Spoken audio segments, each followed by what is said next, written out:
Sometimes teacher burnout comes from holding space for others all the time and prioritizing others regardless of how much you need to take care of yourself. However, empowered educators know that they need to make themselves a priority in order to build a healthy work environment that is nurturing for both you and your students. Today, I am talking with Amelia Nagoski, author of Burnout, The Secret to Unlocking the Stress Cycle, which, by the way, the link to the book and the workbook is in the show notes. And we are discussing understanding human giver syndrome and the impacts of oppressive social structures within our school systems. I hope this episode serves as a reminder that you have permission to be happy and find joy in your life, so you can move the needle forward and leave this world in a better place for the next generation. And here's the thing. We can't do this alone. This work only works within community. So if you are listening, it is time to join the Facebook group Empowered Educator Faculty Room. And if you enjoyed the podcast, you'll love this Facebook group because you'll get to have live workshops with me, giveaways, insights, and a place to celebrate you throughout your empowered journey. You belong here in the Empowered Educator Faculty Room on Facebook. Remember all the passion and vision you had when you first went into teaching? Feeling like building young minds and creating community through your work would make a lasting impact on this world?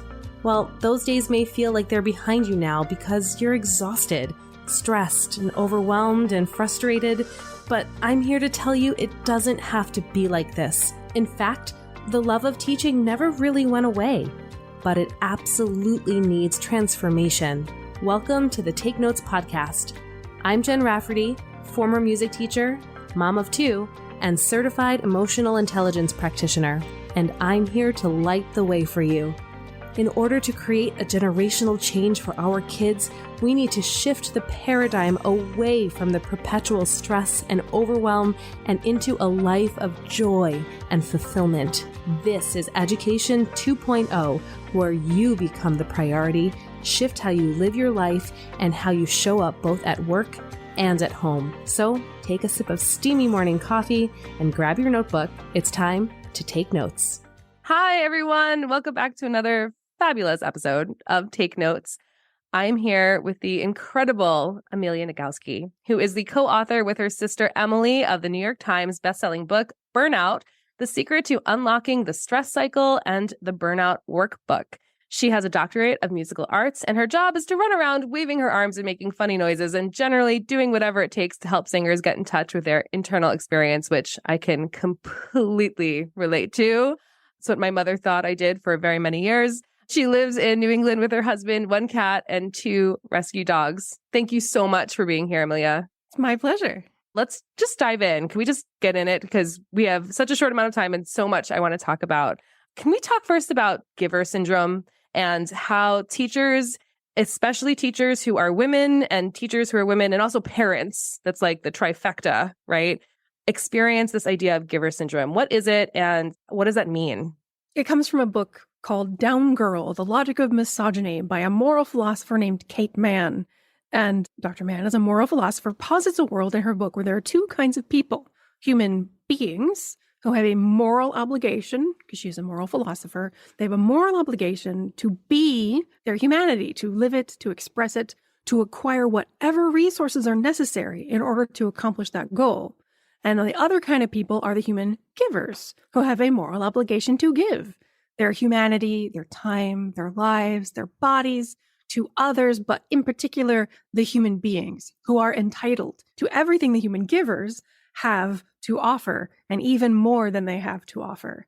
And it's from a book called Down Girl, The Logic of Misogyny. So can you guess which group the women are? Of course, human givers. And this is like a feeling that rings really true. And a lot of people respond to this by going, I like giving.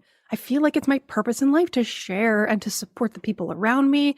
And yes, indeed, that is, as a default state for humanity, ideal. What is not ideal is existing as a giver in a world with beings who feel entitled to your time and life and energy and body. So they make it clear that you have a moral obligation to squeeze yourself empty like a tube of toothpaste to be discarded once you have nothing more left. So that dynamic results in what Emily and I call human giver syndrome. It becomes toxic when you start to internalize the belief that you have a moral obligation to be at all times pretty, happy, calm, generous, and attentive to the needs of others. And that if at any time you fail in your moral obligation to be at all times pretty, happy, calm, generous, and attentive to the needs of others, then you are a failure. And that since you are a failure, you deserve to be punished. And like if nobody's around to punish you, we just go ahead and punish ourselves. And finally, the last sign of human giver syndrome is if you think that this is just the way the world is. It's just normal and true. Of course, I feel a moral obligation to give until I have nothing left. I don't deserve resources for myself. That's selfish for me to have a full night's sleep, eat a nutritious meal, sitting down at a table among friends. I only deserve whatever I can stuff in my mouth while I'm driving my kid to soccer. That's all I deserve because I should be giving all the time. So this system is an ideal way to burn out half the population. And of course, I mean, being from a book called Down Girl, The Logic of Misogyny, this is a lot about gender dynamics, but of course, it's a power dynamic that exists across all the intersections of power and oppression. So even as a woman who feels this from men who are in a position of power above them, even if they're not like hierarchically, systematically, men are told by the universe that they have a privilege to lord over and to absorb the resources of. Even if they don't believe it consciously, deep in their brains, they've learned based on just what culture has shown them must be true.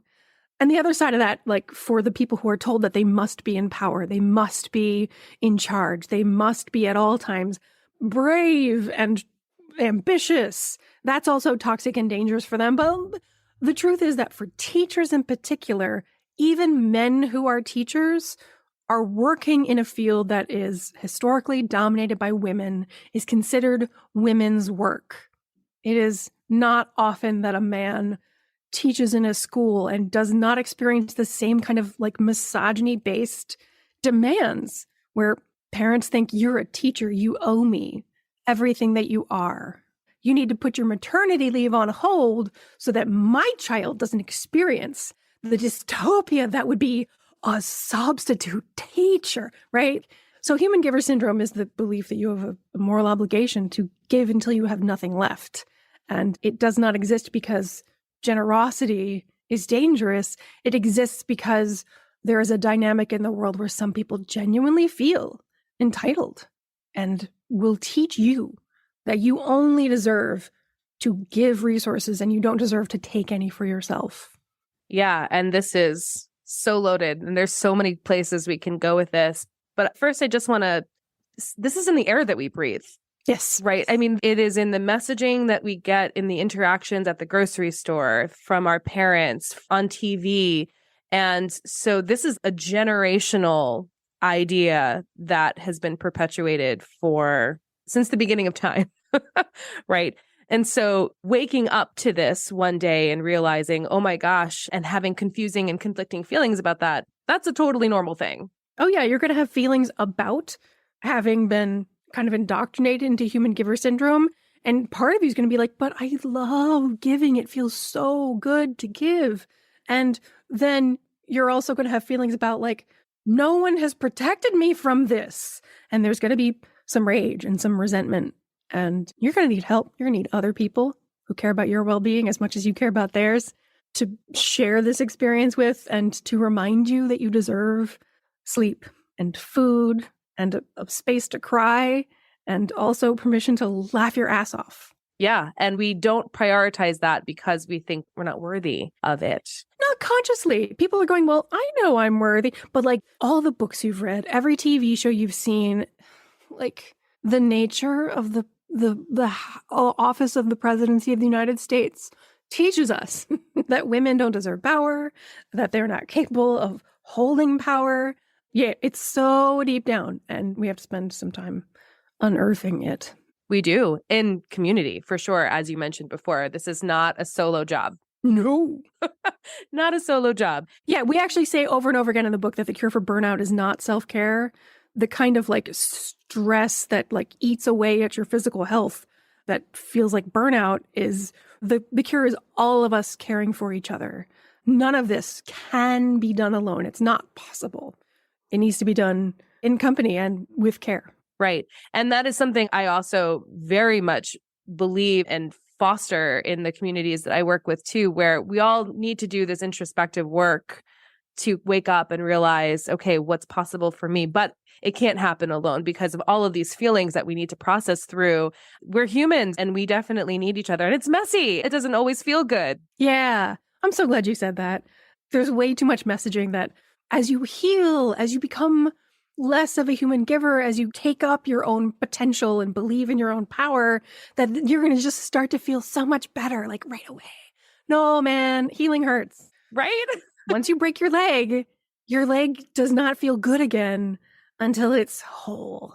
And you need help every day between the day you break your leg and the day your leg is fully healed. Yes. And I'll digress for a minute, talk about my own healing journey here. This is like an ongoing process. It is not like one day you wake up and say, oh, got it.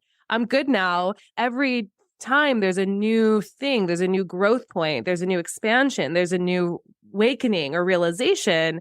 You kind of go through this again. And so now I'm at a point like, okay, Jen, we're going to cry for a while. We're going to go to the rage room for a little while and it's going to feel like shit. But afterwards, I know that there's light at the end of that tunnel. Exactly right. Yeah, that's also totally normal. So can we talk for a minute about moving from kind of giver syndrome to this idea of self-care, of like what it is and what it isn't? Because self-care has been like this very triggering word that has been bastardized, especially now after COVID. I could see it's like physically doing things to you right now too, like self-care. Ugh. So let's talk about it. What is it? What is it not?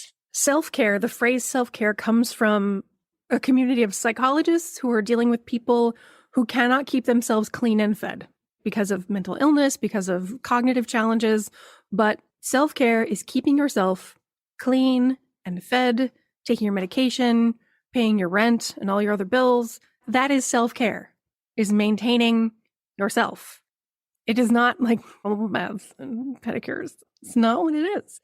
It has been commodified in this way to sell soothing products to white women, basically, on Instagram, like comfortable pants and scented candles and bath bombs and stuff. Like, that's not what that is.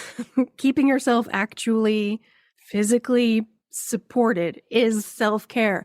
Getting enough sleep, eating enough nutritious food, moving your body to the extent that is comfortable and helpful.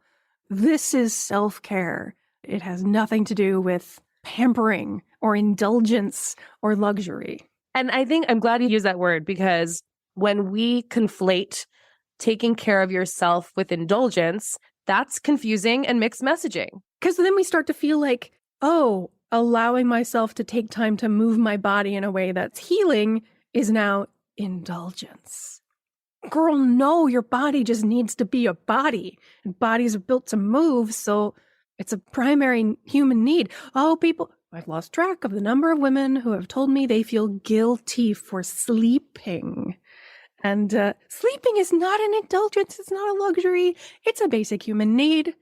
We have to do it. And that's not self-care, like in the self-care sense of you need to have like the best sheets in order to get a good night's sleep. What you need is to live in a system that doesn't treat yourself as a commodity to be sold, that doesn't treat your energy as something that you owe to other people. We need to have a system that includes people who will stand in front of our bedroom door and guard it so that no one disrupts our sleep, because they prioritize our well-being the same way that we would prioritize theirs. They tell us, thank you for all the days that you've given up sleep to care for us. We will now do whatever it takes so that you get the sleep that you deserve. That's powerful and needs to be said out loud. These are the conversations that we need to be having. Because I think sometimes there's like inklings of thoughts, right? Where we're like, wouldn't it be nice if we're like, I wish, or that family over there. And we get into like this comparison mode too, right? So people are kind of like wondering about this, but having this conversation can feel dangerous sometimes because you're opening up a big door to mirror. And looking in a mirror isn't always pretty, but it's necessary to make change because you can't change things you don't notice. Exactly. And because we are living in a system, and it's a system that's reinforced aesthetically by social media, that tells us not only do we have a moral obligation to give until we have nothing left, but that includes conforming to aesthetic beauty standards. That includes never offending anyone else. Because I'm not going to get into the whole cancel culture like fears. But the point is that human beings require belonging, and social media is a place where we can feel like we belong. But more often it is used as a weapon to make us feel like we need to change. We need to conform before we are worthy of belonging. And that's just not true. Like, you're worthy of belonging and love and care just as you are right now. Doesn't matter what color your kitchen is. Doesn't matter what color your skin is. Doesn't matter what kind of hair you have or what color it is. Doesn't matter if you finish school or if you come out or if you don't, if you get married, if you have kids. You don't have to change anything. Who you are right now is worthy of love and care and resources and sleep and food and safety. And the world's going to tell you that that's not true. And by the world, I mean Instagram and the parents of your students.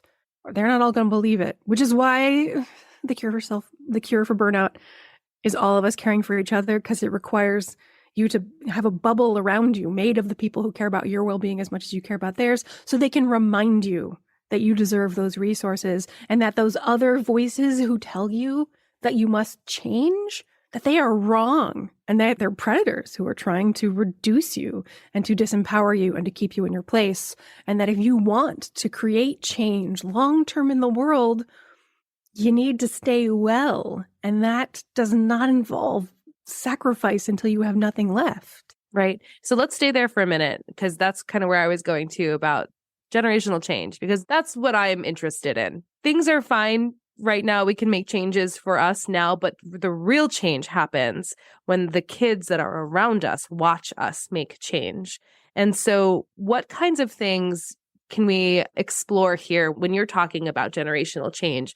You know, the way I look at it is, it's cliche because it's true. Like, you need to be the change. And when you change, everything around you creates this ripple effect of change. So you have an increased capacity to actually serve the people in your life when you are taking care of yourself. And you're enjoying that more, because giving when it doesn't feel good is not helpful for you or the receiver. So can you talk a little bit about that piece too, of really big changing the world by changing yourself stuff? I disagree with one little part of your premise. Tell me. Which is that we can make change in the world right here, right now. I'm a deeply pessimistic person. And I mean, like, at a fundamental personality level, like, optimism and pessimism are personal traits that tend to be constant for your whole life, according to like research psychology. And going through the process of writing the book, like, Emily and I took all the tests, right? And I am the most pessimistic person any of us has ever met. So it seems to me that the world is a dark and dangerous place where bad things happen by default. And the only reason good things happen is because we make good things happen, which I think is healthy and a good way to exist, because it empowers you. You can take steps to make things better, but the world will always be fighting against that. But turns out that you are better poised for good well-being than I am, because people who are optimists, who believe that the world is essentially a good place, and all we have to do is kind of like unlock its potential, you are more likely to enjoy personal well-being over someone who is pessimistic. But my pessimism does mean that I don't think that we can make the world good for us right here, right now. I don't believe that I am going to experience a world that is more just, equitable, and safe for more people.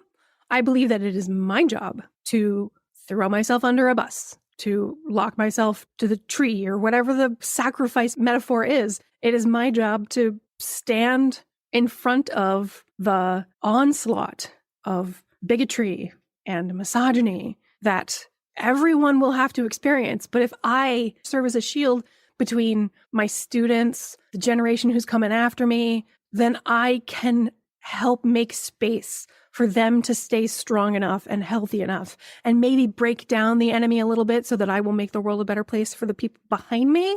but I don't think that I am going to experience improvement or change. Okay with that?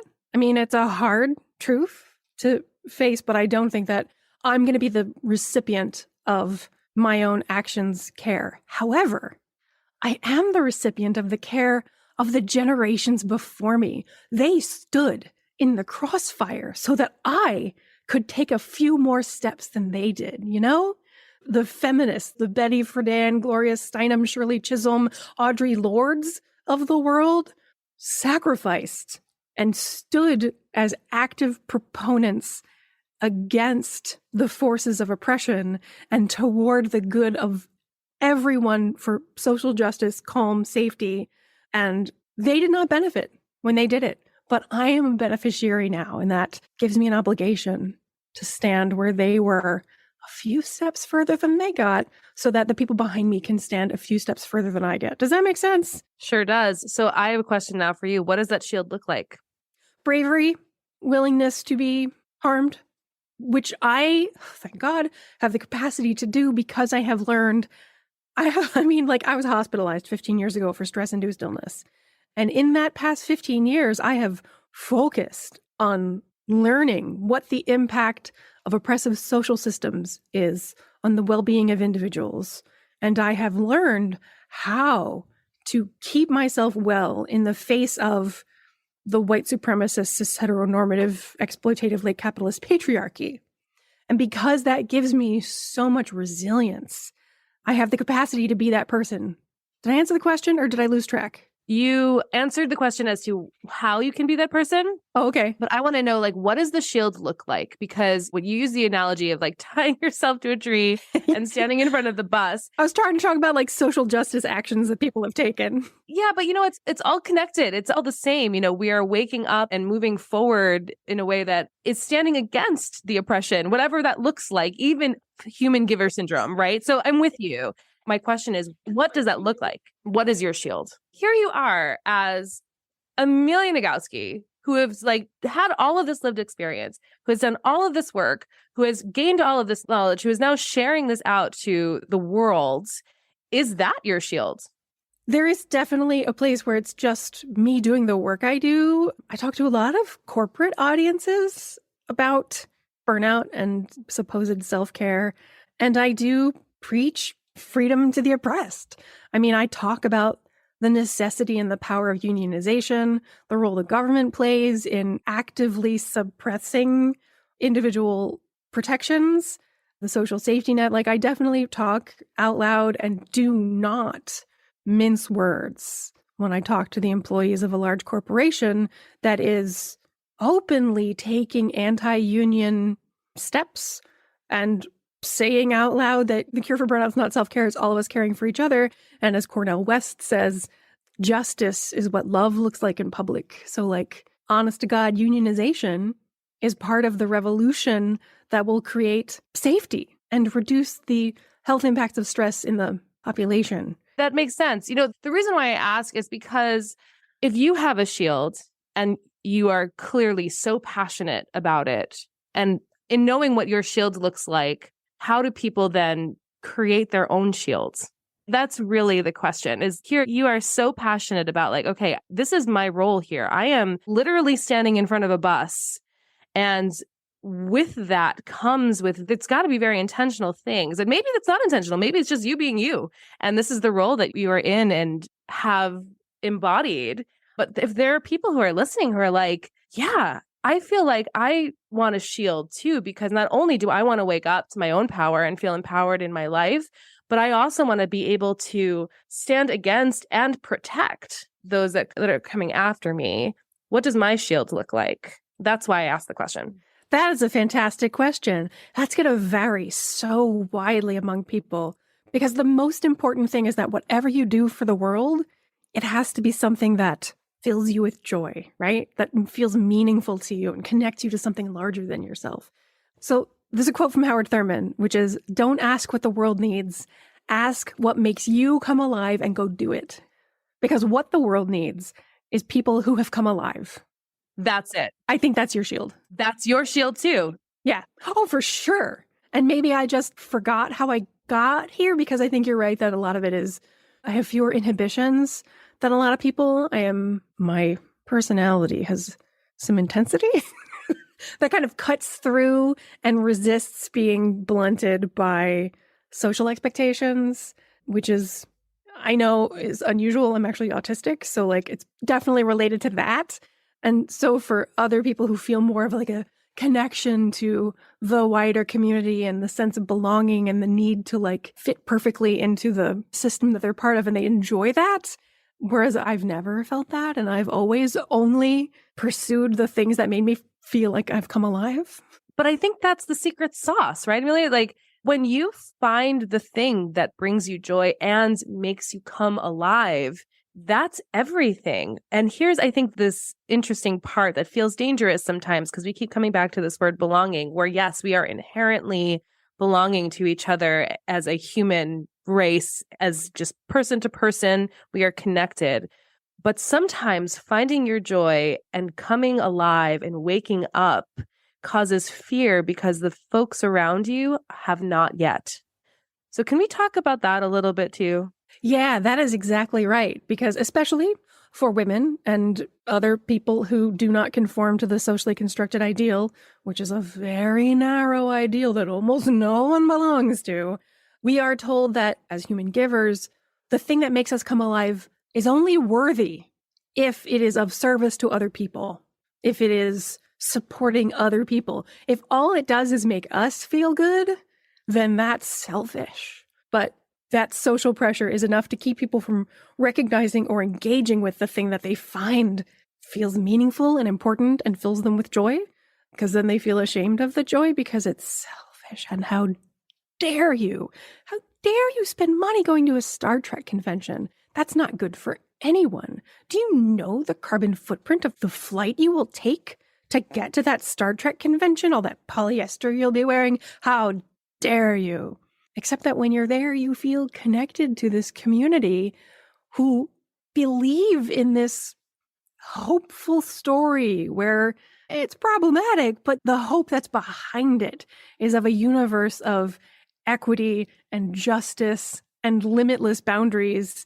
Like that is good for you and for the other people that you connect with. And as you were saying, when you feel joyful and nurtured, that means that you're going to take home with you that feeling, and you're going to be able to spread it to the people around you, who will then be able to spread it to the people around them. And that's how the world changes. If we give people permission to indulge in joy. And again, it's not really an indulgence. I'm framing this as we might think of it with the current dominant worldview. But I mean, if we allow people access to joy, there's a poet, Toy Dericotte, and one of her poems has the line, "Joy is an act of resistance." Yes. Exactly. Yeah. And I think like for musicians and teachers, a lot of times the kind of like sharing of art and teaching students is very joyful until the system interferes with our ability to actually do that by imposing these kind of political structures on top of what the actual act of teaching is, which is so beautiful and so powerful.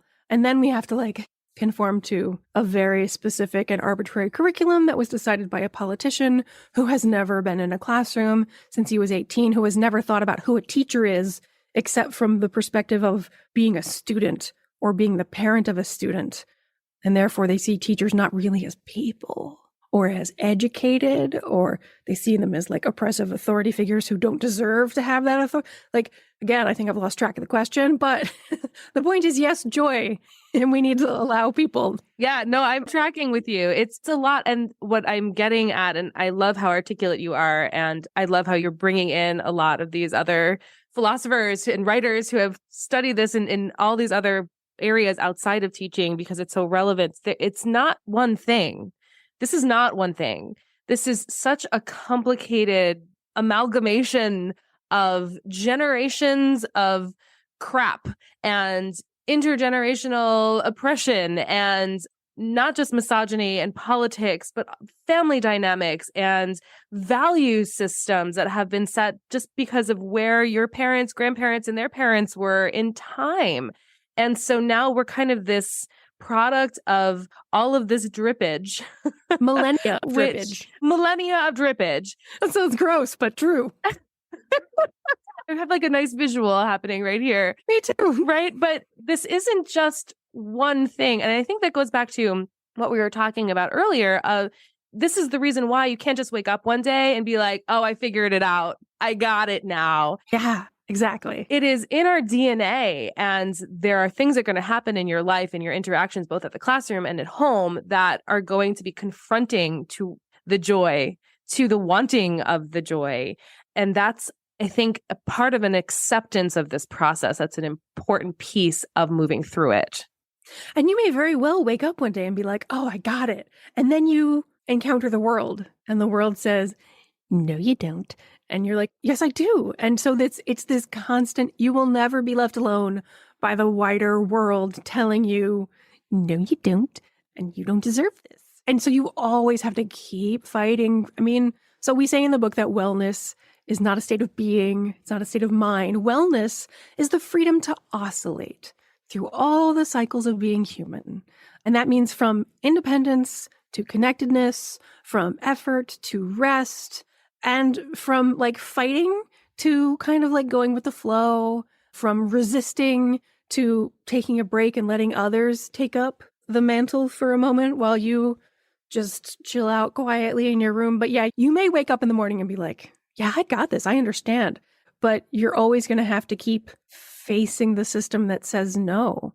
I am now picturing Wonder Woman in that scene from the first Wonder Woman movie where she like leaps out of the trench and like takes all the bullets on her cuffs. I imagine that scene a lot. And she's guarded and protected by her superpowers. But like that fight never ends. The movie goes like 2 steps further beyond that to like where she finally reaches an opponent she can just barely beat. And the only reason she beats him is because of love and the protection of the people around her and the care of the people around her, which is not because she's weak. It's because that's what humanity is good for. So yes, you may well wake up one morning, but because we live in a system that's constantly ongoing. And the other thing about the system that's constantly ongoing is that your own mind will hide pain from you until you're ready to face it. So you may wake up when you're in your mid-40s having had a nightmare about your 8th grade bully, because only now that you're in your mid-40s does your mind feel like, okay, you're ready to deal with this pain that happened to you 30 years ago. So, and you're like, what? I already talked about that in therapy. I thought I was done with this. Nope. Stuff comes back, stuff resurfaces. And now it sounds like I'm saying that like life is never-ending suffering, and I'm not. No, it's not. It's just, it's lifey. It's lifey. It's completely lifey. Yeah, totally. And, you know, if you can lean into some of these things as part of like, that's the contrast, right? It's pain and it's joy and it's love and it's hurt and it's exciting and it's scary. And because we have all of that, that's what makes it so beautiful. And you might be like super mad at your brain that night that you're like, why did you give me that stupid dream? But like, how amazing is it that your body, your memory held on to that for you until you were safe and as in touch with your power as you needed to be in order to confront that pain and heal a little more. Like, that's an amazing miracle. I practice Tai Chi, which is exactly what you were saying about life and death. Pain, suffering, yes, but also joy and feeling alive. Like, these things are all part of a single entity, which is the universe. Existence itself is made of these opposites that interact. And we live in the moment of interaction. This is getting super woo-woo, I know. I'm with you. People who hang out with me know that my woo-woo scale is a little higher than some of the other educational spaces. So we're good. I'm with you. Let's go there. Even if all you recognize is that we live at the point of intersection between the past and the future. They're happening right here, right now. This is the intersection of the past and the future. And then if you can kind of extrapolate from there and recognize that this is the intersection of pain and pleasure. This is the intersection of bliss and loss, right? That it's not damaging or permanently horrible that something's hard. It's just part of the cycle of the freedom to oscillate, which is also known as wellness, according to me. Yes. Well, and I love that definition of wellness because it's active. We often think of wellness as what we were saying too at the beginning of going for the massage and just laying there, or sleeping, which is just like a fundamental human need. Like wellness is actually an active piece of your life and needs to be prioritized in order for you to actually do it. I want to tell you something I've learned about massages. Being autistic, I did not like being touched by strangers for a long time until a member of my choir was a massage therapist. And I had this like shoulder pain that was impacting my ability to conduct the choir. And she was like, come here.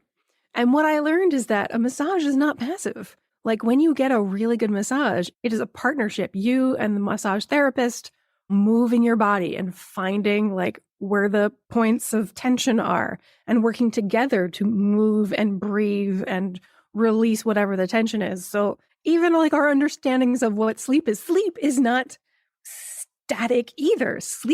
It comes in cycles. It comes in deep sleep, light sleep, REM sleep. And during REM sleep, your mind is so active, you might as well be awake. But what it's doing is processing what you've learned that day, trauma from the past. Like it is giving you a new opportunity to learn something from what it is pulling out of the deep, dark dungeons of your psyche. Yeah, no, and I'm so glad you said that actually, because now that I think of it, even in looking at those activities that I mentioned as being passive, it's actually, again, buying into this thing. If I'm going to sleep or if I'm taking a massage, I am being passive. And that just kind of falls right into those old stories of being lazy about doing that and not being worthy of doing that. That really all of the things are always active all of the time because we're alive. Yeah. Except the times when we're completely passive, which I am going to say that during massages sometimes, like if they're working on a part of me that's not like an active issue, my brain wanders. And when you're kind of in a deep forgetting kind of place where you're not thinking about now, you're really letting your mind wander. Turns out there's very new research there's a group of areas of your brain that come online when your mind is just wandering. It's called the default mode network. It's an area of brain regions that only work together in a very specific situation, which is you are not choosing what to think about. Your mind is just wandering. Like sometimes you have really great ideas in the shower, right? Because you're not thinking about what you're doing. Your mind is just wandering. And for me, it happens during massages too, when I'm not actively trying to like heal a specific wound. That default mode network state of mind is really, it's also active, but it's not consciously active. But it is also an important kind of rest for you to go into that mental state and allow your mind to just wander as a break. But also, those are the times when you have those brilliant insights that you would never have thought of if you hadn't just let your default mode network make connections that your conscious mind might have taken much longer to get to. Does that make sense? Sure does. Oh, yeah. I mean, I could talk about brains. That's like another podcast episode. We can talk about brains for another whole hour. Emily's better with the brain stuff than I am, but... No, yes, I am with you. But like, even as you said, that is also, it's different active, but wellness isn't passive. Yeah. Even rest isn't passive.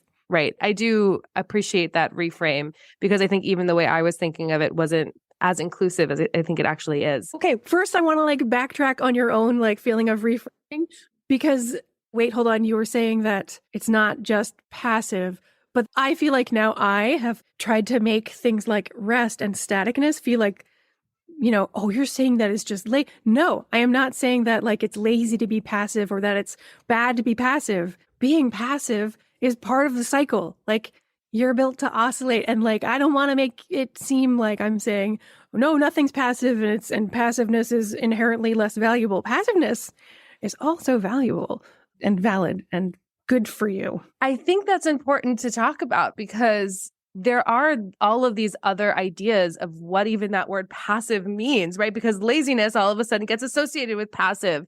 Right? Or disempowerment. You're passive, so you're not empowered. And that's not true. It's all just part of the Tai Chi. Yes.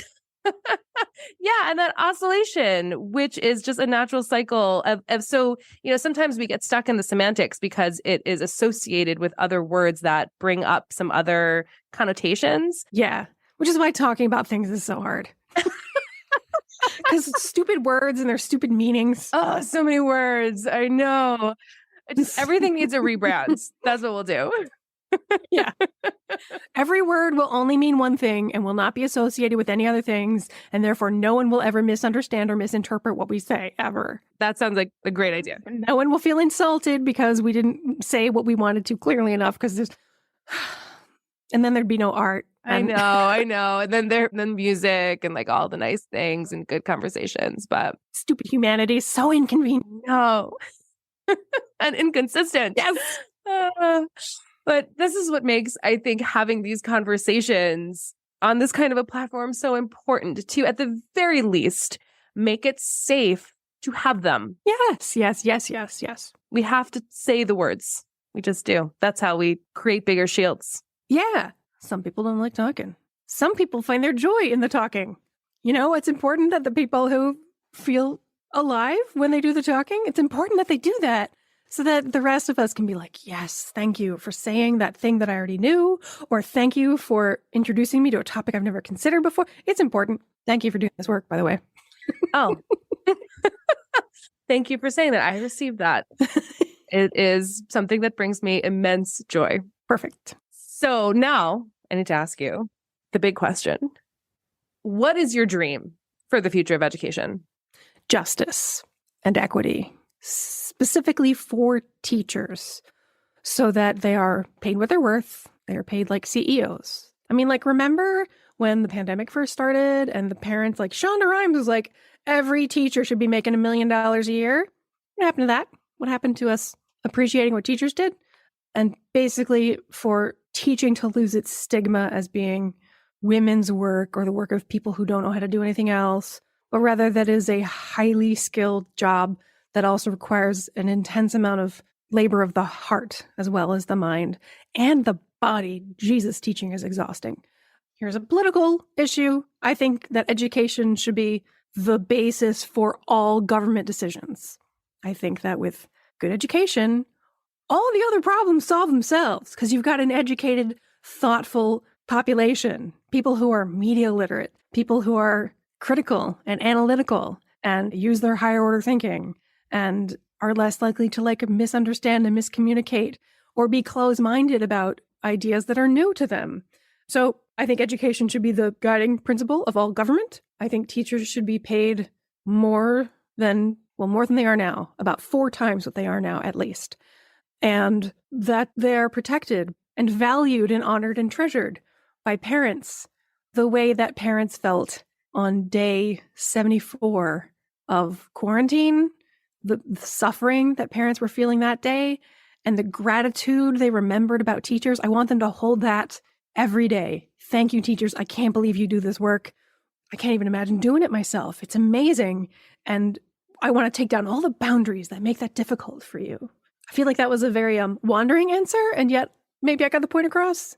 It was beautiful. Yes to all of that. That's the thing.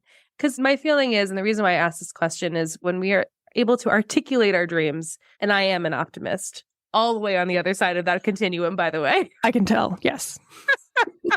My rose-colored glasses are on unapologetically all of the time. When we do say our dreams out loud, that's a big step in actually actualizing them. Yeah, that is such an optimist thing to say. I know. And you are undoubtedly right. Feels weird to me. Doesn't feel like a thing that would be true for me, but based on the research I've read, that seems very true for the population at large. Yeah, I think so. So we're going to continue to do that. And I think that's a great plan. Yeah. And if we move the needle even just a little bit, I've done my job. So that's my shield. That's perfect. Amelia, thank you so much. Thank you. Yeah, it is perfect. Yes, this was really wonderful. I really enjoyed having this conversation with you and sharing it with the Take Notes audience. So thank you for your time. Thank you. If you enjoyed today's episode, please share it with a friend because there was really juicy stuff in here, and subscribe so you won't ever miss an episode. And we'll see you next time on Take Notes.